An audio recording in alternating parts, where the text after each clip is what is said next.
Berapa semalam kejadian meninggal? Beliau meninggal dunia sekitar jam 2 malam. Dan ini sekarang lagi menuju ke pemakaman, akan dimakamkan di kampung kelahiran beliau di Cotme. Ini akan ada acara kenduri itu. Kami akan buat kenduri, nggak besar-besaran, cuma seala kadarnya karena keadaan.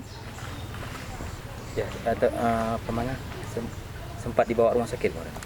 Nggak sempat lagi, karena kan kemarin udah rencana mau dibawa rumah sakit, semalam tiba-tiba mendadak, mendesak, langsung nggak ada ini lagi. Sakitnya udah berapa lama? Sakitnya udah, yang parah ini udah 3 bulan. Kenapa nggak selama ini nggak bawa rumah sakit?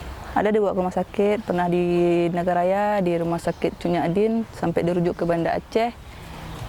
Pulang dari Banda Aceh 2 hari sehat, lalu sakit lagi, parah lagi ya, karena mau bawa lagi nggak ada biaya.